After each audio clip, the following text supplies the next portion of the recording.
안녕하세요. 이미지치과의 지진우 원장입니다. 오늘 제가 선생님들께 말해드릴 내용은 디지털 진료 도입에 따른 단계별 비용 및 효과에 대한 내용입니다. 모두들 느끼시겠지만은 디지털 진료는 더 이상 미룰 수 없는 것이 되고 있습니다. 하지만은 또 도입하려 하니 비용 및 여러 가지 사항들이 원장님들을 조금 불편하게 하고 있습니다. 그래서 저는 처음 디지털 진료를 도입하실 때 고려해야 될 사항과 그것에 따른 효과, 아니면 또 비용 이런 것에 대해서 얘기를 한번 해보려 합니다. 오늘 크게 말할 내용은 네 가지라고 생각하면 될 것 같습니다. 제가 오랫동안 디지털 강의를 하면서 원장님들께 받아온 가장 많은 질문들인데요. 첫 번째는 디지털 임상으로 과연 할 수 있는 게 뭔지에 대해서 많은 분들이 궁금해하시고요. 그리고 두 번째는 어떤 기기를 사야 하는지, 또 동시에 얼마큼 비용이 드는지 궁금해하십니다. 그리고 조금 더 디지털 진료를 하시게 되면은 많은 원장님들께서 적절한 기용소에 대해서 많이 문의를 하십니다. 이것에 대해서 순차적으로 얘기를 하려고 합니다. 가장 먼저 무엇을 할 수 있는 것에 대해서 얘기해 보려고 하는데요.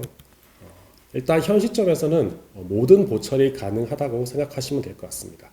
덴처든 우리가 흔히 아는 지르코니아 크라운, 커스텀 어버트먼트, PFM, 골드 크라운 이 모든 것이 가능하고요. 심지어는 예전에는 좀 하기 어려웠던 하이브리드 보철이나 하이브리드 보철, 오로넥스 같은 보철도 가능합니다. 단 이 보철들 간에 효율성의 차이는 있습니다. 이것은 어떤 내용이냐면 디지털로 가면서 좀 더 편해진 것들이 있고요. 혹은 디지털로 오면서 장비 구입이나 혹은 과정의 복잡함으로 인해 가지고 오히려 비용이 증가된 것들도 있습니다. 그런 것들에 대해서 조금 더 자세하게 얘기해 보면요. 현재 대표적으로 국내에서 이루어지는, 국내뿐만 아니라 해외에서 이루어지는 보철의 종류는 다음과 같이 있을 수 있을 것입니다. 크라운, 인레이, 어버트먼트 이런 것들이죠. 크라운에 대해서 얘기를 하려면은 질코니아 크라운이나 혹은 임시치아 같은 것은 나아가서 이맥스까지는 구강 스캔을 통해서 제작하는 것을 상당히 권장해 드립니다. 훨씬 더 간편해졌고 이전보다 내가 러버 임프레션을 떠서 제작할 때보다 훨씬 더 정확도도 올라갔습니다. 물론 이것들은 구강 스캐너가 훨씬 더 예전보다 좋아졌기 때문에 가능한 일이었죠. 하지만 내가 만약에 PFM이나 골드를 한다, 행여나 PFM이나 골드를 직접 원내에서 제작을 한다고 하시면은 오히려 이전보다 비용이 상승하게 됩니다. PFM을 제작하기 위해서는 적절한 메탈 밀링기, 즉 메탈 밀링기는 우리가 CNC 같은 밀링기에 가까운 밀링기가 있어야 되는데요. 이 컵스텀을 밀링할 수 있는 환봉 밀링하는 기계가 아니라요. 그런 게 있거나 혹은 메탈 프린터가 있어야 되는데 메탈 프린터는 여전히 지금 후가공이 좀 복잡한 상황입니다. 골드 같은 경우도 예전에는 왁스업을 하사였지만 지금은 조금 더 편해지긴 했습니다.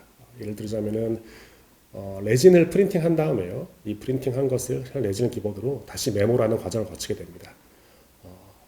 그러나 이러한 방법들은 디지털을 통해서 제작을 한다 하여도 앞에서 언급한 지르코니아나 혹은 임시치아, 니맥스보다 훨씬 더 생산성의 향상이나 효율성의 향상을 가져오지 못합니다.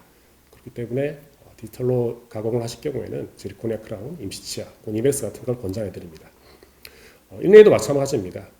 특히 디지털 모델리스트로 넘어오면서부터는 하이브리드 세럼이 상당히 많이 대두되고 있는데요. 비용도 저렴할 뿐만 아니라 저희는 4년째 하이브리드 세럼을 진행하고 있지만 예후도 상당히 좋은 편입니다. 이에 비해서 골드 같은 경우는 앞서 말씀드린 것처럼 레진 프린팅을 통해서 다시 한번 메모를 해야 되기 때문에 여러 가지 과정의 복잡함으로 인해 가지고 이전보다 비용이 상승할 수 있습니다. 어버트먼트 같은 경우는 커스텀 어버트먼트를 가장 권장해 드립니다. 기성 어버트먼트 같은 경우에는 절대 제작을 못하는 것은 아닙니다. 하지만은 기성 어버트먼트 같은 경우에는 원내에서 먼저 프랩을 해주고 그리고 그거를 통해서 일반 지대치 인상을 체득하는 것처럼 체득하거나 혹은 일반적인 우리가 흔히 생각하는 것처럼 스캔 바디로 기성 어버트먼트 제작한다고 했을 때는 이후 과정에 대해서 약간의 복잡함이 생깁니다. 제작하는 것도 마찬가지고요. 헥사 같은 경우도 현재 나와 있는 프린팅 레진 중에 지그에 적합한 레진은 지그에 아주 적합한 레진은 없습니다. 그랬을 경우에는 모델을 출력한 다음에 다시 거기서 지그를 만드는 과정을 하는 경우가 많은데요. 모델 출력의 부정확성이랑 혹은 그리고 모델 레진 자체가 아주 단단하지 않기 때문에 랩 아날로그를 체결했을 때 오는 부정확성 이런 거로 인해 가지고 너렉스 제작을 그렇게 권장해 드리지 않습니다. 멀티 유닛이나 덴처, 교정 같은 경우도 여러 가지가 있지만은 일부는 권장해 드리고 일부는 권장해 드리지 않습니다. 이 권장해 드리지 않는 것은 제작이 안 되는 건 절대 아니고요. 제작을 하였을 때 내가 디지털로 하더라도 이전에 비해서 조금 더 큰 효용성이나 생산성을 거둘 수 없거나 혹은 제작 과정이 많이 복잡하기 때문에 실제로 기공소요소도 현재 지금 점점점 기공소들이 디지털 기반으로 변해가고 있는데요. 이런 기공소요조차도 이런 제작은 점점 꺼리고 있는 상황입니다. 하지만 반대로 우리가 이렇게 구강 스캐너를 사용하고 디지털로 넘어오면서 이전에는 불가능한 것들이 좀 더 가능해지고 있습니다.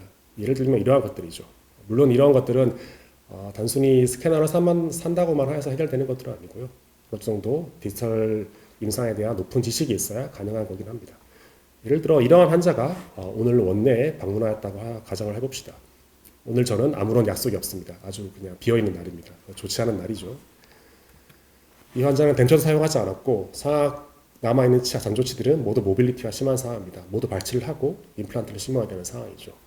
예전 같았으면은 이 환자를 발치하고 수술하고 다시 최종적으로 환자에게 치아를 로딩해 주는 데까지 상당히 오랜 시간이 걸리고 상당히 많은 방문이 이루어져야 했을 것입니다. 하지만 이런 것들이 하루 만에 이루어질 수도 있습니다. 이건 저희 병원의 케이스인데요. 이 환자는 저희에게 전화를 하고 당일 오전에 이런 상태로 방문하였습니다. 환자가 원하는 건 그거였죠. 단 하나였습니다. 오늘 내가 치아를 끼우고 갈 수 있게 해달라고. 예전의 생각으로 상식으로 예전에 저희가 하던 진료로 생각하면 이건 상당히 어려운 일이죠. 고경도 잡아야 하고요. 임시치아 제작도 해야 되고요. 어버트먼트도 다 만들어야 되고 상당히 어려운 일이죠. 하지만 지금은 가능해졌습니다. 저희가 이렇게 처음 왔을 때 최종적으로 그날 당일날 수술하고 당일날 이렇게 임시치아까지 모두 제작해서 들어갔죠. 물론 이러한 중간중간 과정들은 저희가 디지털로 왁스림을 만들고 이 왁스림을 통해서 고경을 잡고 수술을 하고 멀티유닛을 이용해서 물론 지금 보시는 것처럼 교합 인기를 위해서 혹은 머징을 위해서 추가적으로 시술한 것들이 보일 텐데요. 이러한 과정을 통해서 당일날 앞서 본 것처럼 치아가 모두 들어갈 수 있게 됐습니다. 이전에는 거의 불가능했거나 가능하더라도 엄청나게 인력을 많이 투입하거나 자본을 많이 투입해야 되는 것들이죠. 앞서 말한 것들은 이전에는 실행하기 어려웠던 것들 혹은 힘들었던 것들이 디지털로 넘어오면서 가능했습니다.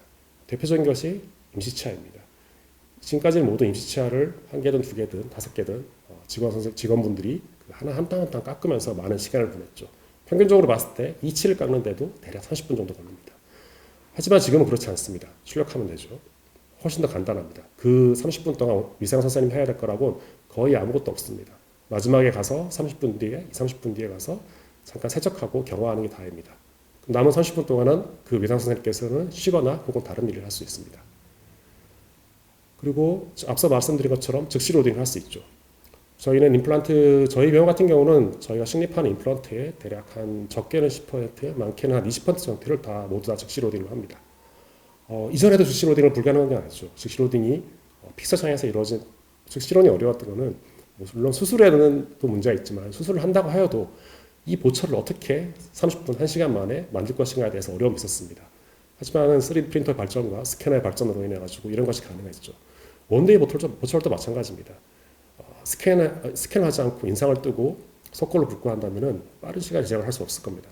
하지만 구강 스캔을 통해서 그런 과정들이 모든 과정이 생략되고 밀링기 역시 고속으로 밀리는 밀링기, 예를 들어 최근에 나온 몇몇 밀링기들은 라미네이팅 같은 경우에 한 15분 정도면 밀링할 수 있는 그런 장비들이 나오고 있죠. 이런 것들이 있으면서 이전에는 하기 어려웠던 진료들 혹은 이전에는 노동력이 많이 들어간 진료들 임시치아 깎는 거겠죠. 이런 것들이 이제는 노동력을 줄이거나 혹은 환자들이 좋아할 만한 저런 즉시 로딩이나 원데이 보철이 가능하게 되었습니다. 물론 이것을 하기 위해서는 단순히 구강 스캐너를 산다고만 해결할 것은 아닙니다. 이런 진료를 위해서는 실시간으로 디자인을 해주는 것들이 이제 필수적으로 필요한데요. 그런 것들에 대해서는 뒤에서 다시 한번 얘기하기도 하겠습니다. 두 번째 얘기할 것은 어떤 것을 사야 하고 이것들이 과연 얼마큼 비용이 들어가는지에 대한 얘기를 한번 해보려 합니다. 일단 그 전에 먼저 조금 살펴봐야 할 게 있는데요. 현재 구강 스캐너의 보급과 이제 활용에 대한 것입니다. 현재 구강 스캐너 보급률은 국내 같은 경우는 15% 정도인데요. 작년 여름 정도의 조사이니까 아마 지금은 10%더 20% 가까운 비율로 보급되었을 거라 생각을 합니다. 보급은 많이 되어 있죠. 하지만 현재 보급되어 있는 치과 중에 적극적으로 활용하는 치과의 비율은 대략 한 8%입니다. 즉, 한 달에 100건 이상의 케이스를 구강 스캐너로 해결한다는 거죠. 그에 비해서 한 달에 30건 이하 혹은 거의 활용하지 않는 치과가 50%고요. 그리고 한 달에 한 50건 이하인 치과가 25%입니다. 즉 사용률이 높지 않은 치과의 비율이 거의 75%에 가깝습니다. 4분의 3이 완벽하게 잘 활용하지 못하고 있는 거죠. 특히 50% 가까이가 30케이스 이라는 것은 많은 치과들에서 구강 스캐너가 그냥 그대로 멈춰 있다는 것입니다. 아마 원장님들 근처에 보시면 많은 원장님들이 스캐너를 사놓고 제대로 활용하지 못하거나 혹은 아예 활용하지 못해가지고 그냥 그대로 두시는 걸 많이 봤습니다. 보셨을 겁니다. 이러한 이유는 다음과 같은 허들 때문입니다. 첫 번째는 초기 비용입니다. 물론 샀기 때문에 초기 비용은 없다고 할 수 있지만은 일단 기본적으로 디지털 진료가 보급되는 데 있어가지고 초기 비용이 꽤 높은 편입니다. 다시 한번 후에 다시 뭐 얘기를 하겠지만은 현재 보급형 스캐너도 한 1,500만 원대, 1,000만 원대 형성되고 있고요. 고급형 스캐너는 여전히 한 4천만 원 정도의 가격이 형성되고 있습니다. 그리고 그 외에 단순히 스캐너만 사는 게 아니라 프린터, 밀링기 이런 걸 사게 되다 보면은 수억의 비용을 넘어가게 되죠. 비용도 문제고. 두 번째 버트가 조금 더 큰 문제인데요. 워크플로우에 대한 문제가 있습니다.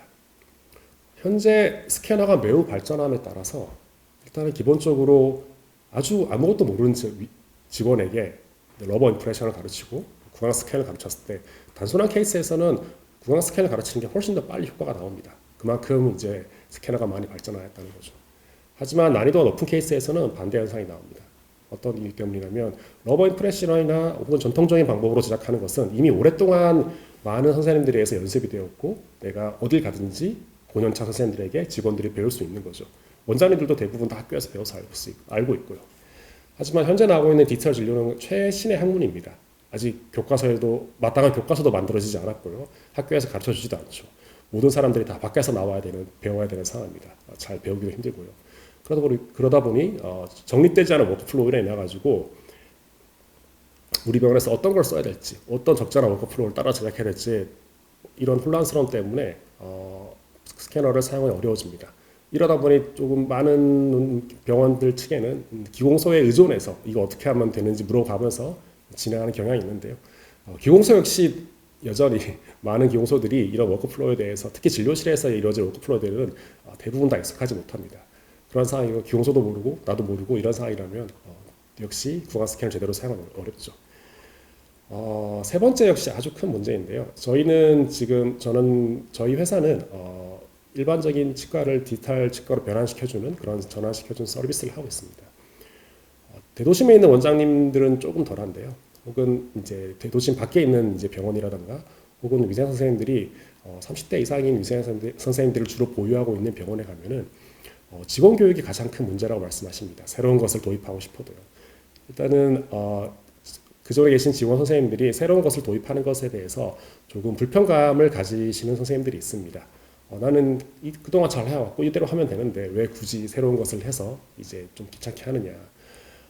저희가 교육할 때마다 약간의 문턱만 넘게 되면 디지털로 하는 게 훨씬 더 편하고 깔끔하고 심지어 퇴근 시간도 빨라질 수 있다고 말하지만은 여전히 그런 새로운 변화에 대해서 저항감이나 거부감을 가지시는 선생님들이 있습니다. 아시겠지만은 요즘은 위생사 선생님이 너무나 부족한 상황입니다.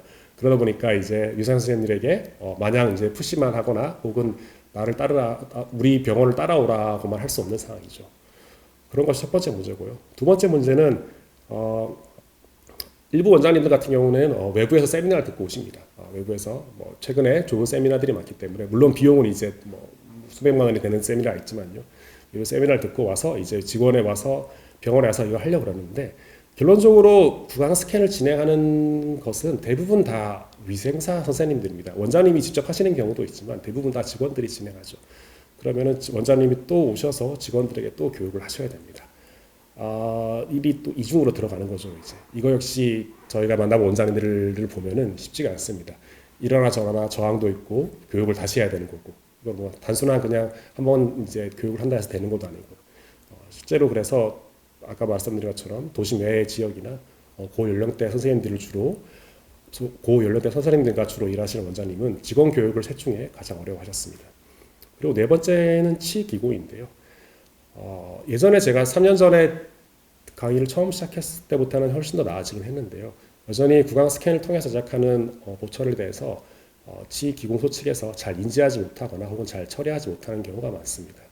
그래서 원장님께서 많은 지식이 있더라도 기공소에서 그걸 잘 받아주지 못하면 잘 해결하지 못하는 거죠. 그리고 이것도 문제고요.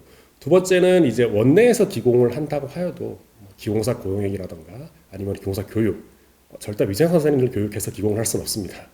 그렇기 때문에 이런 교육, 기공, 디자인 이런 것들이 또 문제가 생기는 거죠. 이러한 허들로 인해 가지고 치과가 디지털 전환을 되는데 많은 어려움을 겪고 있습니다. 저희가 지금까지 강의나 혹은 제가 여러 가지 시도를 해보면서요, 디지털 전환 단계는 대략 한 3단계로 나누고 있습니다. 1단계는 이제 스캐너만 구입하는 거죠. 즉 구강 스캔이 가장 중요한 내용이고요. 2단계는 여기서 더 나아가서 프린터까지 구입해서 3D 프린팅을 이제 3D 프린팅까지 하는 단계라 보면 될 것 같습니다.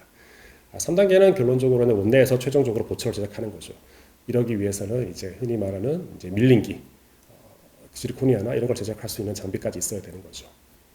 이런다고 했을 때 대략 이제 들어가는 비용과 혹시 이제 교육 비용 그리고 필요한 시설 그리고 어떤 걸 만들 수 있는지 그리고 대략 어떤 병원에 추천하는지 이런 것에 대한 내용입니다. 1단계 스캐너만 구입했을 때는 스캔 인력만 있으면 됩니다. 그 위생 선생님들이 스캔 교육을 잘 받아서 그것만 잘 따라주면 되는 거죠. 기공에 대해서 많은 과정을 안다던가 그럴 필요는 없습니다. 2단계 가면은 이제 선택을 해보셔야 됩니다. 3D 프린팅을 해야 되는데요. 3D 프린터는 결론적으로 누가 디자인을 해줘야 됩니다. 디자인을 해야 된다는 것은 내가 CAD 소프트웨어를 사야 되고 기공사 선생님을 고용해야 된다는 겁니다. 혹은 디자인을 외주를 줘서 해결할 수도 있습니다. 이렇게 되는 거고요. 3단계 가서 만약에 내가 직접 디자인을 한다면 당연히 CAD 소프트웨어를 사고 훌륭 내가 가이드까지 한다면 이제 가이드를 위해서 기공사 선생님 고용하는 거죠. 가능하면 기공사 선생님 많이 있으면 좋습니다. 아래 설명하겠습니다. 혹은 이제 디자인 외주를 줄 수 있는 거죠. 시설 같은 경우는 이제 스캐너만 한다고 했을 경우는 대략 스캐너 한 대 정도 산다고 했을 때 스캐너 한 대로는 체어를 5개 정도 커버할 수 있습니다. 물론 이제 내가 스캐너를 통해서 어디까지 보철을 제작하냐에 따라 다르긴 한데요. 저희 같은 경우는 대략 한 90%의 보철을 어떤 보철이든 간에 90% 정도의 보철을 구강 스캐너를 통해서 제작하는데요. 이런 경우에 봤을 때는 스캐너 한 대로 대략 체어 4대에서 5대 정도 커버한다 생각하시면 될 것 같습니다. 일반적으로 보편적인 치과가 체어 한 5대 내외에서 있기 때문에 스캐너 한 대면 되는 거죠. 그리고 이제 보급형 스캔이 아니라 고급형 스캔 한다면 한 4천만 원 정도 비용이 소요됩니다. 2단계에서는 이제 프린터를 구매해야 됩니다. 프린터는 최근엔 가격이 많이 내려갔지만 예전에 DLP 기준으로 보면은 한 1,000에서 2천만 원 정도의 가격이 형성돼 있고요. 그리고 기타 자잘한 비용까지 들어가게 됩니다. 3단계부터가 좀 문제인데요. 만약에 내가 기공사 선생님을 고용하고 밀링기를 사게 된다면 스캐너 한 대로는 이 밀링기와 기공사 선생님이 흔히 말하는 표현을 하면 놀게 됩니다. 즉 스캐너 한 대로는 아무리 스캔해도 밀링기를 최대한 활용할 수가 없습니다. 적어도 스캔 한 3대 정도 되어야 밀링기를 충분히 활용할 수 있게 되는 거죠. 즉 효율성이 떨어지게 되는 거죠. 기공사 선생님도 마찬가지입니다. 스캐너 한 대에서 나오는 기공으로는 디지털 기공은 훨씬 더 효율이 좋아졌기 때문에 기공사 선생님의 업무가 충분하지 않게 됩니다. 그럼 만약에 밀링기를 충분히 해결하고 기공사 선생님을 충분히 활용하기 위해서는 앞서 적혀 있는 것처럼 스캐너 한 3대, 프린터도 한 2대 있어야 되고요. 기타 경화기나 퍼니스 이런 것도 있어야 되는 거죠. 그렇게 됐을 경우 대략 한 2억이 넘어가는 비용이 들어가게 됩니다. 이때부터 비용이 확 올라가게 되는 거죠. 교육 비용 같은 경우는 저희는 아닌데요. 모 회사에서 치과 하나를 디지털 전환시키는 대략 한 3천만 원 정도 교육 비용으로 책정해 놓고 있습니다. 생각보다 높은 비용을 책정해 놓고 있죠. 앞서 이런 이유는 원장님에 대한 교육과 특히 그 직원에 대한 교육이 크기 때문에 이렇게 비용 책정되고 있습니다. 그렇다고 봤을 경우에 2단계에서는 기공에 대한 교육이 있어야 됩니다. 플러스 알파가 있는 거죠. 직접 디자인해서 생산했을 때 얘기입니다. 그리고 3단계에서는 역시 마찬가지로 기공에 대한 교육이 있어야 되는 거죠. 기공에 대한 교육은 걷잡을 수 없습니다. 원장님께서 높은 수준을 원하시면은 원장님이 고용하고 있는 교사를 좀 더 높은 수준의 교육 프로그램을 보내가지고 해야 될 거고요. 이거는 비용 꽤 들어갑니다. 그렇지 않을 경우는 좀 더 낮은 수준에서 이루어질 수 있을 겁니다. 운영 비용은 1단계 같은 경우는 재교육 비용밖에 없는 거죠. 지속적으로 새로운 선생님 들어오거나 그랬을 경우는 재교육이 이루어져야 될 거고요. 그리고 디지털 같은 경우는 지속적으로 뭐 1년이 다르다고 변화가 없기 때문에 그런 것에 대한 재교육 비용이 들어갈 겁니다. 직접 디자인 2단계에서 막 직접 디자인을 하게 된다, 즉 직접 생산을 하게 된다면은 대략 한 500만 원 정도 유지비가 든다고 생각하시면 될 것 같습니다. 이 500만 원은 기공사 선생님에 대한 고용 비용인 거죠. 3단계에서는 훨씬 더 많이 들어가게 됐죠. 재료비도 들어가고 기공사 선생님에 대한 비용도 들어갑니다. 가만히 그래서 무엇을 할 수 있느냐? 1단계는 뭐 할 수 있는 게 없습니다. 모든 걸 다 외주로 줘야 됩니다. 아시겠지만 구강 스캔을 통해서 하는 거는 모두 다 보철 제작인데요. 생산시설이 없기 때문에 모두 다 외주를 주고 생산한다고 생각하시면 되고요. 2단계, 즉 프린터가 있을 때 내가 무엇을 할 수 있느냐? 가이드와 임시치아, 나아가서는 인레인 정도 제작할 수 있습니다. 기타 덴처나 이런 것들도 시도해 볼 수 있지만 이것에 특화된 전문적인 기공사 선생님 없이 내가 덴처를 한다거나 기타 이걸 넘어서는 하는 걸 추천해 드리지 않습니다. 그럼 여기서 이제 딜레마가 생기는데요. 내가 임시치아를 만들고 가이드, 뭐 인레이를 많이 한다고 치더라도요. 이것까지 하는데 CAD 프로그램을 사고 기공사 선생님 별도로 고용한다. 이것도 역시 또 다시 수지 타산이 맞지가 않습니다. 즉 2단계에서 내가 만약에 프린터만 사고 CAD 프로그램을 사고 기공사 선생님 고용한다는 것은 원장님의 만족을 위해서 하는 거지 수지 타산을 막기 위해서 하는 건 절대 아닙니다. 3단계 가면 더 심한 거죠. 3단계 가서는 이제 모든 걸 다 만들 수 있는데요. 모든 걸 다 만들려면 모든 장비를 다 사야 되고 모든 선생님들을 기용해야 됩니다. 그 선생님들을 기공사 선생님을 유지도 해야 되는 거고요. 이렇기 때문에 내가 만약에 프린터만 산다고 했을 때는 디자인을 외주 주는 것을 훨씬 더 추천해 드립니다. 실제로 지금 프린터만 사서 어느 정도 프린터가 보편적인 치과에서 프린터만 샀을 때 프린터가 실제로 잘 이용되는 케이스는 가이드밖에 없습니다. 왜 그러냐면은 아시다시피 현재 가이드 같은 경우는 두 회사가 디자인 서비스를 잘 제공하고 있습니다. 국내에 있는 모 대기업 두 회사가 가이드 서비스를 잘 제공하고 있다 보니까 보편적인 병원에서는 거기서 디자인을 받아가지고 프린팅을 통해서 프린팅하는 가이드 생산을 하고 있는 거죠. 이렇게 했을 경우에는 일반적인 가이드를 내가 직접 받을 때보다 한 절반 정도의 비용으로 두 회사에서 진행을 하고 있습니다. 그 외에 임시치아나 인레이를 디자인해 주는 곳은 많지가 않고요. 그러다 보니까 투자 임시치아나 인레이는 실제로 잘 사용되지 않고 있습니다. 다시 한번 후술하겠지만 3D 프린터를 잘 쓰는 거는 내가 무엇을 사는 것보다는 어떻게 하면 이 디자인을 해결할 것인가 이게 더 중요합니다. 3단계도 마찬가지입니다. 내가 만약에 다 모두가 살 수 있는 상황이면 모두가 다 사면 좋죠. 그리고 모든 걸 다 고용하면 좋습니다. 다 선생님도 여러분들 고용하시고 프린터나 스캐너 이런 것도 저렇게 2, 3억씩 들어가면서 구입하면 좋습니다. 과연 이제 이게 근데 수지 타산이 맞는가 생각해 봐야 됩니다. 그렇기 때문에 아래에 있는 이제 추천 대상들이 나오는데요. 보편적인 치과에서는 보편적인 치과는 월 매출 한 1억 이하의 치과를 얘기하는 거죠. 국내 치과의 평균 매출은 대략 월 매출 한 6천만 원 정도인데요. 1단계나 혹은 2단계에서 디자인 외주 주는 것을 추천해 드립니다. 디자인을 2단계에서도 직접 디자인을 하게 되면은 앞서 말씀드린 것처럼 타산에 맞지 않게 혹은 내가 어느 정도 가이드든 임시치아든 이게 충분히 나올 수 있는 환경이 되어야 되는 거죠. 저도 가이드도 여러 개 만들고 임시치아도 한 달에 그래도 뭐 100개, 200개씩 만들고 이렇게 됐을 경우에 추천드리기 때문에 그러려면 적어도 월 매출이 한 1억 이상 정도 나와야 되는 거죠. 3단계에서 직접 디자인해서 수지 타산을 맞추기 위해서는 대략 한 2억 이상의 매출이 나와야 됩니다. 연 매출이 한 20억 이상 넘어가고 월 매출도 한 2억 이상이어야 되는 거죠. 3단계에서 디자인 외주를 준다면은 1억 정도만 나와도 충분히 가능합니다. 디자인 외주 주기 하기 때문에 기기 구입 비용만 있기 때문에 이런 것에 대한 소화가 가능하죠. 물론 이 모든 것들을 원장님이 직접 하셔도 됩니다. 나는 나의 스트레스를 없애기 위해 보철에 대한 스트레스를 없애기 위해 내가 CAD도 하고 내가 기공도 하고 모든 걸 다 할 거야. 실제로 그렇게 하시는 원장님들도 꽤 계십니다. 예를 들자면은 저희가 잘 아는 유명 연자 원장님들은 그 강연의 퀄리티와 그리고 보철의 퀄리티를 위해서 직접 하시는 이제 원장님들 다 계시고요. 그리고 이런 것이 좋아서 그렇게 하시는 분도 계십니다. 하지만 추천해 드리진 않습니다. 말씀드린 것처럼 병원의 매출이나 이제 비용을 생각한다면 병원의 매출을 생각했을 때는 원장님이 이런 기공이라든가 이런 일을 하는 것보다 진료를 많이 보실수록 당연히 매출이 올라가고 병원이 더 잘 되는 것일 테고요. 비용적인 측면을 생각해서 하더라도 이 모든 걸 사서 원장이 직접 하는 것은 단순히 수지 비용적인 측면에서 생각하면 이제 그 오버슈팅인 거죠. 수지 타산에 전혀 맞지 않는 행동입니다. 단순히 어떻게 보면 자기 자신의 만족을 위해서 하는 것이라 생각하시면 될 것 같습니다. 그리고 동시에 삶의 질도 매우 안 좋아집니다. 이런 제가 아는 원장님들도 직접 하시는 원장님들은 모두 다 점심시간이라던가 일과 후에 나와서 컴퓨터 앞에 앉아서 직접 자기가 직접 CAD를 하고 기공을 하고 그리고 집에 귀국을 하시죠. 삶의 질이 매우 안 좋아집니다. 이건 저희 회사에 대한 잠깐 내용인데요. 저희 회사는 이런 것에 대한 어떤 허들을 낮추고자 허들을 낮추는 서비스를 하고 있습니다. 저스트 스캔이라는 서비스인데요. 말 그대로 먼저 워크플로우를 만들어 놓고요. 그 워크플로우에 해당하는 저희 기기나 혹은 인력 서비스를 모두 다 공급해 드립니다. 스캔이나 프린터 같은 경우도 저희가 구독형으로 공급해 드리고요. 그리고 그 기기들도 편할 수 있게 저희 웹 플랫폼에 모두 통합시켜서 놓았습니다. 또 결정적으로 저희가 디자인을 공급해 드리는 서비스를 합니다.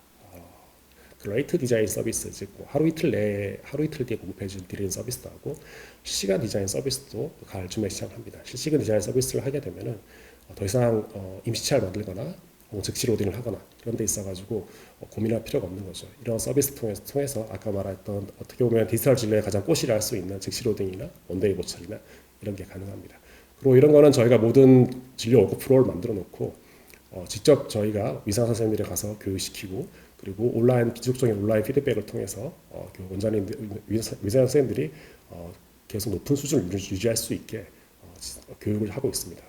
당연히 이런 것들은 어떤 체험 기간도 있어가지고 원장님이 이런 것들을 체험한 다음에 내가 진짜 본격적으로 디지털 진료를 할지 말지 그런 것들에 대해서 결정을 하실 수도 있게 만들어 놓았습니다. 이제는 본격적으로 좀 더 이제 각 스캐너라든가 프린터, 기기에 대해서 조금 더 얘기를 할 텐데요. 기기를 사야 될 때 어떤 것들이 시중에 나와 있고 어떤 성능을 가지고 있고 어떤 것들이 있는지에 대해서 살펴보려 합니다. 현재 보급형 특정 수준 이상의 스캐너들은 결과는 어느 정도 다 비슷합니다. 예를 들어 보급형 제품이라는 건 한 1,000만 원대 형성되어 있는 제품인데요. 1,000만 원대 제품도 충분히 전학을 처리할 수 있는 제가 가지고 있는 포럼에서는 1,000만 원대 보급형 제품으로도 여러 가지 전학 케이스라던가 원스텝으로 전학 임플란트를 들어가는 것을 보여드리고 했는데요. 모두 다 가능해진 시대입니다. 하지만 문제가 하나 있습니다. 테크닉 센시티브합니다. 즉 밑에 적어놓은 내용이 잘 처리되는 기기들, 주로 고급형 제품들이 이런 것들이 잘 처리되는데요. 이런 것들은 이런 것에 덜 센시티브하고요. 잘 처리되지 않는 보급형 제품들은 아래에 있는 사항에 훨씬 더 센시티브합니다. 센시티브하다는 것은 의사 선생님들이 잘 스캔해줘야 된다는 겁니다. 잘 스캔해줘야 된다는 것은 동시에 진입 장벽이 즉 진입 허들이 높다는 것입니다. 그래서 일부 보급형 스캐너 혹은 예전 스캐너 했을 때 더욱더 진입 장벽이 높았던 것은 아래에 있었던 문제들이 더욱더 문제를 일으키기 때문에 허들이 높아져가지고 의사 선생님들이나 혹은 원장님들이 하다 만 거죠. 허들만 높아지는 게 아니라 결과에도 영향을 미칩니다. 즉 테크닉 센시티브하기 때문에 잘 스캔해주면 고숙련자가 잘 스캔해주면은 당연히 좋은 결과가 나오겠지만은 저숙련자가 잘 스캔해주지 못하면은 아래에 있는 것들에서 문제를 일으켜가지고 결론적으로 결과에 영향을 미칩니다.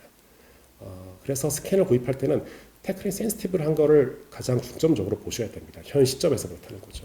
크게 보면 세 가지인데요. 하나는 신도입니다. 신도인 거는 우리가 스캐너도 일종의 렌즈를 가지기 때문에 아시겠지만 렌즈는 특정 초점거리가 있게 되는 거죠. 그래서 특정 초점에서는 잘 보이고 예전에 여자친구 사진을 많이 찍어 오셨다면은 뒷배경을 다 날아가 버리는 즉 특정 거리에서 초점이 맞게 되는 거죠. 우리가 지금 나와 있는 스캐너들은 모두 렌즈이고 모두 특정 초점 거리들을 가지고 있습니다. 초점 거리 나올 때가 상당히 넓은 데가 있고요. 그에 비해 상당히 짧은 데도 있습니다. 넓고 길고 짧고의 문제이기보다는 이걸 얼마나 잘 오고 가면서 왜냐하면은 우리가 스캔을 한다고 했을 때 예를 들어 인레이를 스캔한다 그러면은 교화면도 스캔해야 되고 1차적으로 프레텐도 스캔해야 되고 2차적으로 인전면 박스까지 스캔해야 됩니다. 모두 초점 거리가 다르죠. 이 초점 거리를 오갈 때 얼마나 자유자재로 잘 오가면서 초점을 잘 유지하냐 이게 중요합니다. 단순히 초점 거리가 길다 짧다를 의미하는 건 아닌 건데요. 그래서 신도가 잘 조절될수록 테크닉 센시티브가 덜합니다. 특히 이거는 인레이 제작에 많은 영향을 미칩니다. 현재 보급형 스캐너와 고급형 스캐너에 있어가지고 가장 큰 차이를 보이는 영역은 신도 조절입니다. 그리고 두 번째는 표면 처리, 이제 서페이스 매니지먼트라고 부르는데요. 서페이스 매니지먼트는 단순하게 생각하시면은 가장 간단한 거는 메탈에 가는 겁니다. 스캐너를 써보신 분들 알겠지만 어떤 스캐너는 메탈이 되게 잘 스캔하고 어떤 스캐너는 메탈을 스캔하려면 이제 스프레이를 뿌리라고 말하죠. 이제 그래서 잘 스캔되지 않습니다. 이거는 이제 스캐너가 그 스캐너도 일종의 렌즈이기 때문에 렌즈인 경우에는 정반사에 매우 취약합니다. 특히 삼각법 계열 스캐너들은 정반사에 매우 취약하고요. 콤포칼 계열들은 정반사에 좀 취약하지 않은데요. 이렇게 메탈이 있거나 이랬을 경우에는 또 스캔이 또 안 되거나 이런 것 때문에 또 센시티브하게 되는 거죠. 스프레이 뿌린다든가 아니면 다른 방법으로 좀 스캔한다든가 해줘야 되는 거죠. 세 번째는 이제 블리딩 영향입니다. 블리딩은 이제 지대치에 영향을 미치는 거죠. 아주 손이 좋으신 원장님들은 이제 프랩 하여도 절대 피가 나지 않겠지만 저와 같은 일반적인 원장님들은 프랩 했을 때 이제 피가 많이 나게 되죠. 피가 많이 났을 때는 이거는 이제 AI 스캐너가 가져오는 AI가 영향을 많이 미치는데요. 피의 데이터를 어떻게 걸러내느냐가 상당히 중요합니다. 피를 피로만 보고 피만 걸러내는 AI들이 있고요. 혹은 피로 봤을 때 피 근처까지 다 걸러내게 하는 AI들이 있습니다. 이 적절한 지점을 잘 조절해서 스캔을 해줘야 돼요. 잘 조절해서 데이터를 받아줘야 되는데요. 이거 역시 스캐너에 따라서 영향을 미치게 됩니다. 블리딩은 특히 지대치에 많은 영향을 미치게 되고요. 표면 처리 같은 경우는 뭐 임플란트, 예를 들어 기성 어버터먼트를 스캔한다든가 이런 데 영향을 미치게 되는 거죠. 그래서 이렇게 봤을 때 시중에 나온 스캐너는 지금 아래와 같이 있습니다. 물론 이 스캐너 말고도 조금 더 나와 있긴 한데요. 현 시점에 국내에서 판매되는 스캐너 중에 사용이 어느 정도 가능한 건 이 정도라 보면 될 것 같습니다. 왼쪽에 있는 세 개가 덴스프라이스로 나온 3쉐이크 얼라인텍에서 나온 스캐너들인데요. 고급형 제품이라고 보면 될 것 같고요. 대략 1,000만 원대 가격으로 형성이 되어 있습니다. 모두 다 콤포칼 방식이어가지고요. 표면 처리에 매우 좋습니다. 그리고 동시에 콤포칼 방식이 신도 조절에 유리하기 때문에 신도 조절 역시 잘 처리되고 있습니다. 표면 처리에 좋다 보니까 스프레이는 잘 뿌리지 않아 가끔 뿌리거나 거의 뿌리지 않아도 되는 거죠. 그리고 블리딩에 대한 컨트롤도 매우 잘 되게 되어 있습니다. 오른쪽에 있는 스캐너들이 이제 보급형 스캐너들인데요. 대략 한 가격은 1천만 원이랑 2천만 원에서 2천만 원 사이 정도에 형성되어 있다고 보시면 될 것 같습니다. 메디트 제품이나 케어스트림의 지금 제가 케어스트림 아니라 엠비스타죠. 이제 회사가 바뀌어서 엠비스타인데 엠비스타에 나온 최근에 나온 3,800 제품. 그다음에 중국 회사의 샤이니 3데이 AOR 스캔 같은 경우 있고요. 스트라우만에서 나온 제품이 있습니다. 이런 보급형 제품의 특징은 모두 다 트라이앵귤러 방식을 취하고 있습니다. 트라이앵귤러 방식이 제작 비용이 훨씬 더 저렴하기 때문에 보급형 제품들은 모두 다 이런 방식을 취하고 있는데요. 보급형 제품에서는 약간씩 차이가 납니다. 심도에 대한 컨트롤도 좀 차이가 나고요. 표면 처리를 누가 더 잘하다 마냐 또 차이 납니다. 그러다 보니까 메탈일 경우에 꼭 스프레이 뿌려줘야 되는 이제 스캐너도 있게 되는 거고요. 이렇게 됩니다. 그래서 보급형 제품이나 고급형 제품이나 지금 보철을 만들거나 이런 데는 문제가 없습니다. 단 보급형 제품 사용하신다면 위생사 선생님에 대한 교육이 잘 이루어져야 됩니다. 잘 이루어져야 그 좋은 보철이 나올 수 있고요. 혹여나 잘 이루어지지 않는다면은 의사 선생님들이 혹 원장님들 쓰다가 그냥 이거 안 되네 하면서 버린다든가 그냥 그대로 내팽겨둔다든가 혹은 보철이 나왔을 때도 잘 맞지 않다든가 이런 것을 경험하실 수 있게 됩니다. 그 외에 스캐너 사실 때 이제 고려하실 사용료는 핸들링과 무선에 대한 것입니다. 핸들링이라는 것은 스캐너는 실제로는 여기서 보이는 것처럼 대단히 큰 제품입니다. 제품에 따라 조금씩 다르죠. 실제로 스캐너 사용하게 되면 이렇게만 스캔하는 게 아니라 이렇게도 스캔하고 이렇게도 스캔하고 스캔할 경우가 많은데요. 좀 가벼운 스캐너, 작은 스캐너들은 핸들링이 쉽습니다. 의사 선생님들이 상당히 선호하죠. 하지만 그에 비해서 좀 큰 스캐너들은 핸들링이 좀 어렵습니다. 특히 뭐 상하, 구치부, 협측 이런 데 스캔한다고 했을 경우에 스캐너 팁이 들어가지 않는다든가 이런 일이 발생하게 되는 거죠. 아쉽게도 이제 그 고성능 제품, 그 콤포칼 계열 그 제품들은 대개 스캐너가 큽니다. 어쩔 수 없이 콤포칼 계열들은 부품이 많이 들어가야 되기 때문에 스캐너가 커지게 되기 때문에 핸들링이 좀 불편해지게 되고요. 상대적으로 트라이앵귤러 방식 제품은 핸들링이 훨씬 더 편한 핸들링이 훨씬 더 편합니다. 트라이앵귤러 방식이 즉 삼각형 계열들이 스캐너가 훨씬 더 작기 때문이죠. 이제. 그리고 무선은 되면 훨씬 편합니다.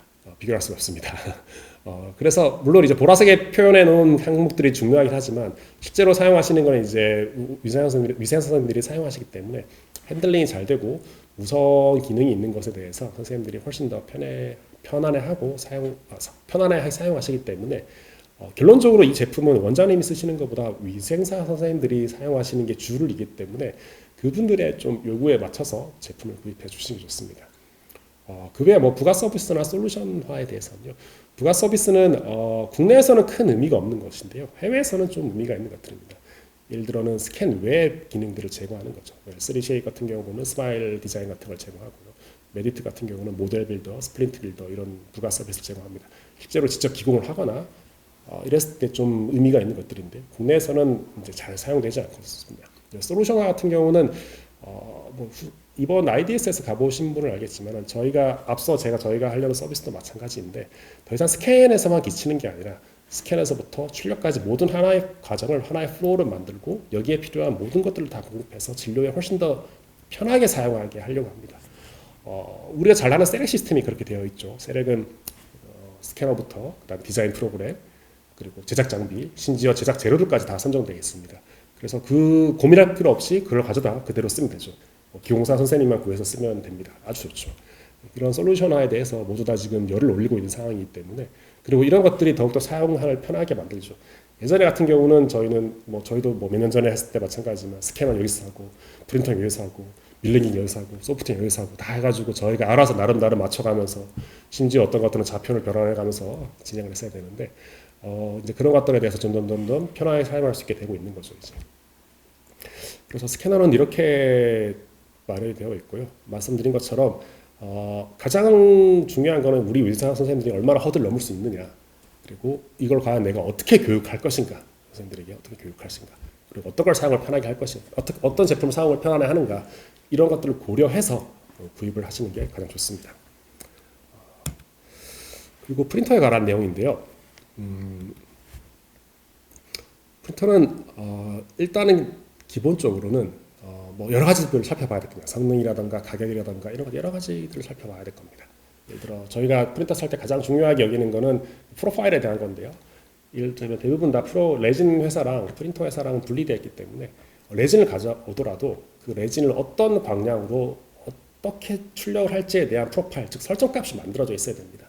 설정값이 잘 만들어져 있지 않으면은 내가 특정 레진을 가져오더라도 잘 출력을 할 수 없는 거죠. 그렇기 때문에 설정값이 잘 만들어져 있는 프린터를 구입하시는 게 좋습니다. 이런 것들은 이제 레진 회사 협력하거나 혹은 특정 이제 유저가 이 설정값을 다 만들어 놓거나 이렇게 된 거죠. 당연히 이제 3D 프린터가 생각보다 관리가 좀 귀찮기 때문에 관리가 잘 되는 걸 구입하는 게 좋고요. AS도 고려해 봐야 될 것입니다. 하지만 병원에서 프린터를 구입한다고 했을 때 이런 오른쪽에 있는 것들은 그렇게 중요하지 않습니다. 중요한데 어차피 프린터마다 아주 이게 큰 차이를 보이지 않습니다. 현 시점에서는.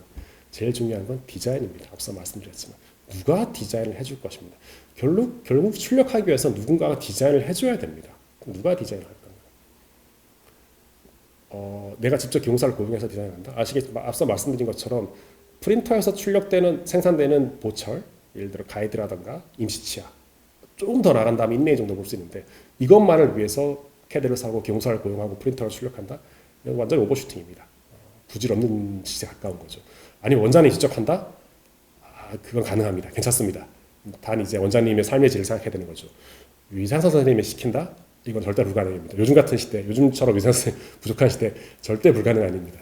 그렇기 때문에 어떻게 디자인을 해결할 것인가, 혹은 외주 서비스, 저희도 외주 서비스 제공하고 점점 외주 서비스 늘어나고 있지만 이런 걸 잘 이용할 것인가, 이런 것들에 대해서 결정이 돼야 프린터를 샀을 때 잘 사용하실 수 있습니다. 그래서 처음 프린터를 쓰실 때는 내가 디자인을 어떻게 해결할 것인가에 대해서 결정을 하신 다음에 구입을 하셔야 됩니다. 프린터는 저희가 지금 여기 있는 프린터들이 앞서 공학소켓 마찬가지고 이 프린터 저희가 이제 다 보유하고 있는 것들인데요. 지금 예전에는 DLP 방식 프린터들이 많이 나왔습니다.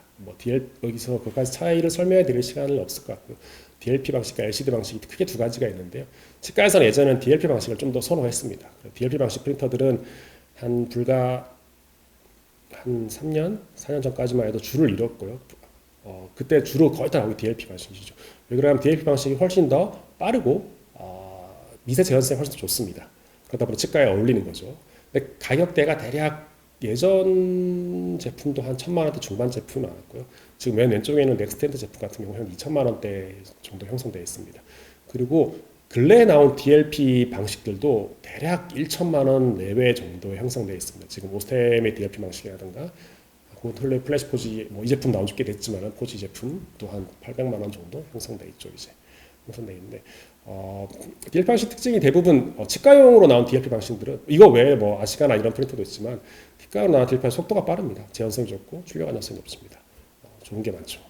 최근에는 DLP 방식은 점점 더 치과에서는 사양돼 가고 있습니다. LCD 방식이 좀 더 대두되고 있는데요.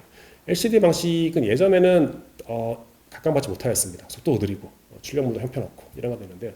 LCD가 모노크롬 방식이 나오고 그다음에 여러 가지 개선된 부터는 LCD 방식의 속도가 DLP에 버금가게 되었습니다. 치아 하나를 출력하는데 예를 들자면은 한 15분에서 10분 정도면 시간이면 해결이 되게 된 거죠. 그리고 미세 재현성도 DLP에 미치지 못하지만 충분히 임상에서 사용 가능한 수준까지 이르게 된 거죠. 그래서 출력 안정성도 아주 임상에 사용 가능한 수준이 되었습니다. LCD 방식의 가장 큰 장점이라면 가격이 낮다는 것입니다. 국내에서 국산 LCD 프린터들이 대략 한 500만 원 정도에 형성되어 있고요. 해외 외산 같은 경우는 100만 원 이하일 때도 많이 판매되고 있습니다. 물론 이제 해외 제품 같은 경우는 요즘 저희가 프로즌이라든가 여기 지금 적혀 있지만은 애니큐빅 같은 제품들이 있는데요. 해외 제품 같은 경우는 가격은 낮지만 지원에 대한 것이 조금 불편합니다.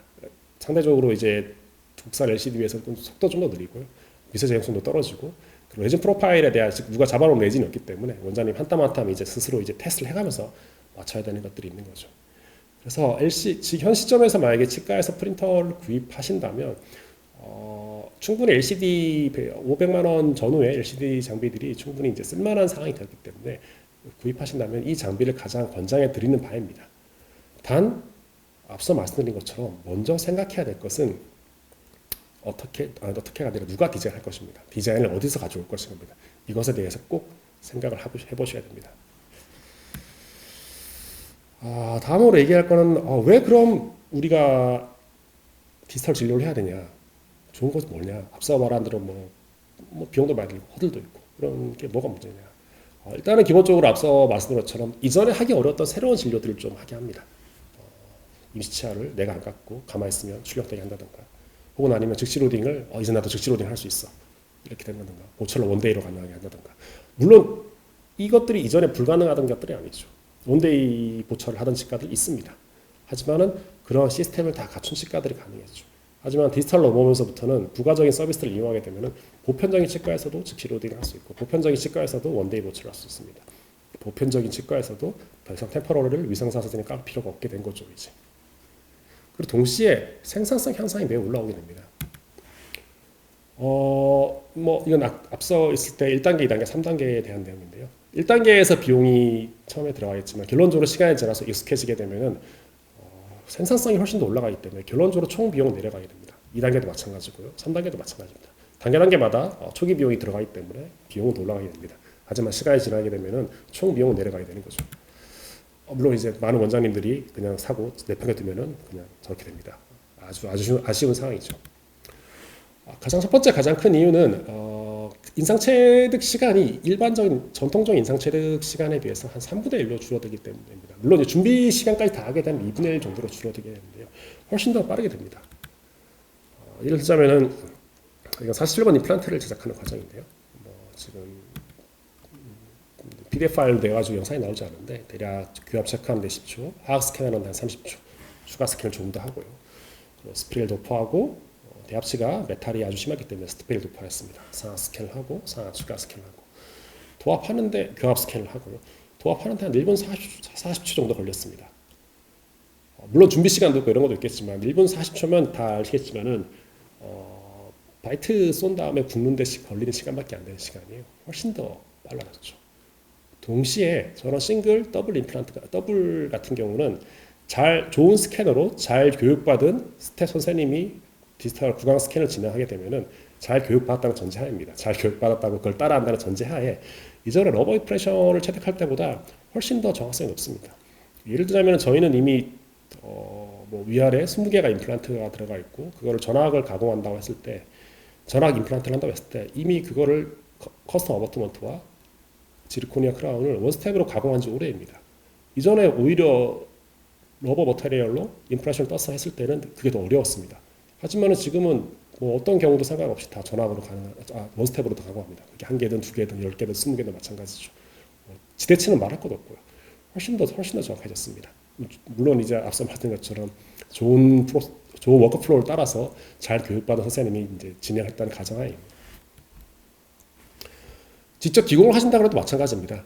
예를 들어 완전 모델 프리로 기공했을 때는 전통적인 기공 생산보다 훨씬 더 생산성이 올라가게 됩니다. 여기서 완전 모델 프리라는 것은 이제 디지털 기공을 하게 되면은 몇 가지가 나오게 되는데요. 예를 들어 인상도 뜨고 이제 러버 뜨고 구강스캐도 뜨고 이걸 이제 합쳐서 하는 하이브리드 방식이 있고요. 아니면은 내가 모처를 다 제작한 다음에 저렇게 지르코니아 크라우로 밀링한 다음에 모델을 출력해서 거기에서 적합을 맞춰보는 방식, 가장 추천해드리지 않는 방식입니다. 의미가 없는 거기 때문에 그런 방법이 있고요. 임플란트 같은 경우는 이제 임플란트의 픽처 위치를 정확하게 연계해서 지금 저기서 보는 것처럼 스캔바디 지그를 만들어서 하는 방식이 있는데요. 이런 방식이 아니라 단순히 그냥 스캔바디 상태나 혹은 스캔만 해서 모델도 뽑지 않고 바로 보처를 출력해서 이 환자 내 구강 내에 장착시키는 과정을 이제 완전 모델 프리라고 저희가 말하고 있는데요. 이런 방식을 사용하게 되면 예전보다 훨씬 더 생산성이 올라가야 됩니다. 내가 직접 기공을 하더라도 훨씬 더 좋아지게 되는 거죠. 그렇기 때문에 아까 서두에 말씀드린 것처럼 3단계에서 기공사 선생님 몇 분만 계셔도 이분들에게 충분히 이제 미션을 드리기 위해서는 스캐너 한 대만 안 되는 거죠. 스캐너 3대, 4대가 있어야 되는 거고, 뭐 스캐너 3대, 4대가 있으려면 뭐 그만큼 환자도 당연히 있어야겠죠. 그렇기 때문에 거기에 맞춰서 또 병원 매출이 나와줘야 되는 거고.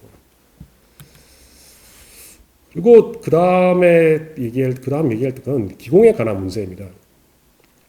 스캔을 어느 정도 하게 되면 바로 이 문제가 생깁니다. 바로 생깁니다. 내가 설령 원장님께서 바로 대응이 나왔지만 원장님께서 스캐너를 하시게 되면 몰라도 기공소에 물어보게 되고요. 알아도 기공소에 물어보게 됩니다. 결론적으로 얘기하면 원장님 이만큼 아신다고 하셔도 기공사가 만약에 이만큼 알고 있다면 여기 맞춰야 돼요. 이 이상 바를 수가 없어요. 반대의 경우도 마찬가지입니다. 기공소가 이만큼 알고 원장님이 이만큼 아신다면 역시 이 정도 수준의 보초밖에 나올 수 없습니다. 그래서 기공소 같은 경우는 물론 원장님이 이제 기공소 측을 잘 교육하거나 그럴 수 있는데 이제 현실적으로 그건 쉽지가 않죠. 저희도 기공소 이전에는 기공소 교육 요청을 많이 받았었는데요. 가서 이제 직접 교육을 해보면은 물론 이제 저희 팀원 몇 분들이 지금도 여전히 많은 회사에서 기공 쪽 강의를 하고 있는데요. 이제 기공소장들을 바꾼다는 건 쉽지가 않은 일입니다. 그렇기 때문에 기공소에 맞춰야 됩니다. 만약에 원장님이 그 기공소가 마음에 들지 않는다면 어쩔 수 없이 기공소를 변경해야 됩니다. 지금 이제 디지털 보처를 좀 더 잘 만들어줄 수 있는 기공소를 변경하는 게 훨씬 더 편한 일입니다. 그렇지 않고 내가 만약에 지금 나의 보처를 잘 해결해 주지 않는 기공소를 이제 같이 가신다고 생각하신다면 그런 감안을 해야 됩니다. 처음에 일어날 수 있는 어떤 트라이 앤 에러에 대해서 그 에러에서 나오는 것들은 대부분 환자에서 나오는 것들인데요. 환자에서 나오는 것들은 원장님이 부담을 좀 하셔야 됩니다. 즉 보초를 세팅했는데 안 맞아, 뭐가 했는데 안 맞아. 그럼 이제 환자 측에서 불만이 나오거나 환자가 다시 내원을 하거나 이제 그런 경우가 생기겠죠. 병원 측 컴플레인은 당연히 이어질 테고요. 이제 이런 것에 대해서 원장님이 감내를 하셔야 됩니다. 감내를 하시면서 그래 우리가 한 10번, 20번, 많게 한 30, 40번까지는 적극적으로 경상을 잘 맞춰 가보면서 한번 해보자. 이런 것을 감안하면서 하면은 좀 더 지금 가지고 같이 함께 하시려는 경소와 함께 할 수 있지만 이런 것에 대한 감안이 없으시다면은 그냥 지금 있는 경소에 그냥 맞춘 수준에서 하거나 뭐 디지털이 안 된다면 어쩔 수 없는 거죠. 혹은 내가 디지털을 꼭 해야겠다면은 이제 다른 경소로 변경을 해야 되는 거죠. 이러한 이유는 뭐 아래 써져 있는 내용 때문에 그렇습니다. 정보의 비대칭성과 정보 전달 시스템의 구조인데요. 일단은 경소들이 서로 아는 게 원장님이 아는 것과 경소가 아는 게 다릅니다. 아예 경소가 모르는 경우도 있고요. 원장님이 아는 것을 잘 전달해주는 그런 시스템이 있으면 좋은데 그런 시스템이 존재하지도 않죠. 그러다 보니까 기적적으로 비대칭성이 일어나게 되고 제작에는 한계가 있게 됩니다.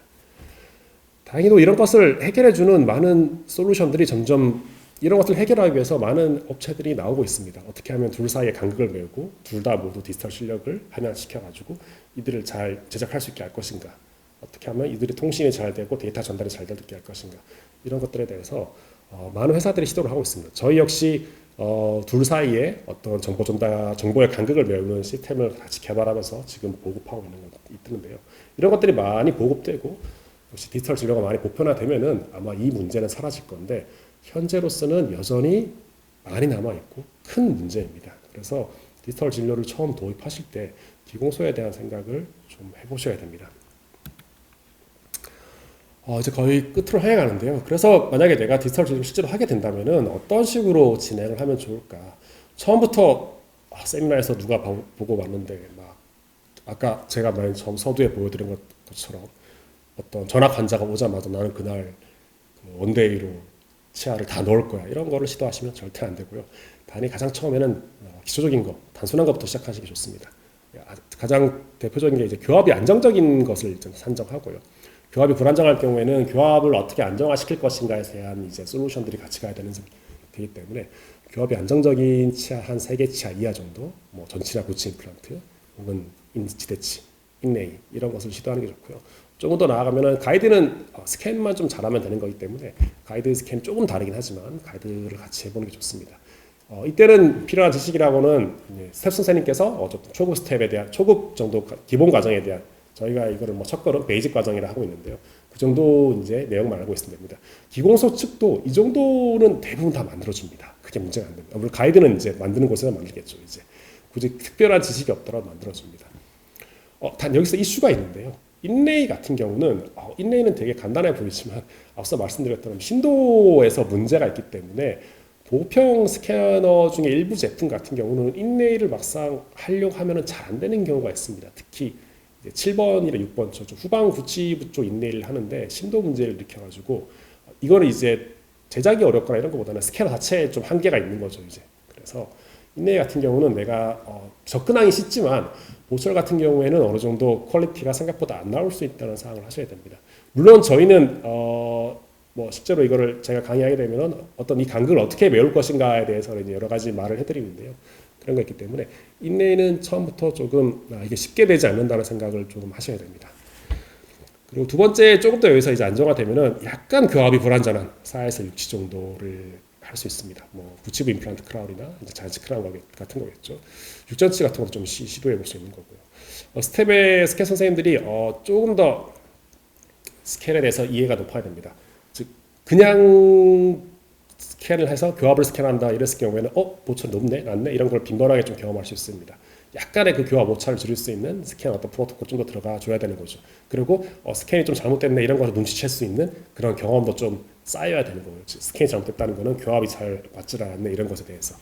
그리고 기공소 측에서도 이런 내가 스캔을 받았는데 이거 약간 스캔에 문제가 있네 아니면 교합에 문제가 있네 이런 것에 대해서 눈치챌 수 있을 정도로 구강 스캔에 대해서 이해가 어느 정도 있어야 됩니다.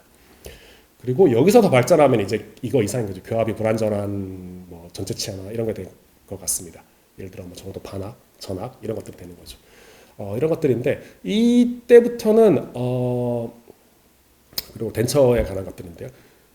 스텝도 즉 병원도 기공소도 이 디지털 기공이라든가 디지털 진료에 대해서 높은 진료 수준의 이해를 하고 있어야 됩니다. 그렇지 않은 경우는 좀 힘들어요. 일반적으로는 우리가 뭐 저희 같은 경우는 어떻게 하면은 전학 임플란트에서 고경을 유지하면서 구강 스캔만으로 제작할 것인가 그럴 경우에 바이트 가이드 같은 거를 직접 만들어서 제공해드리고 하는데요.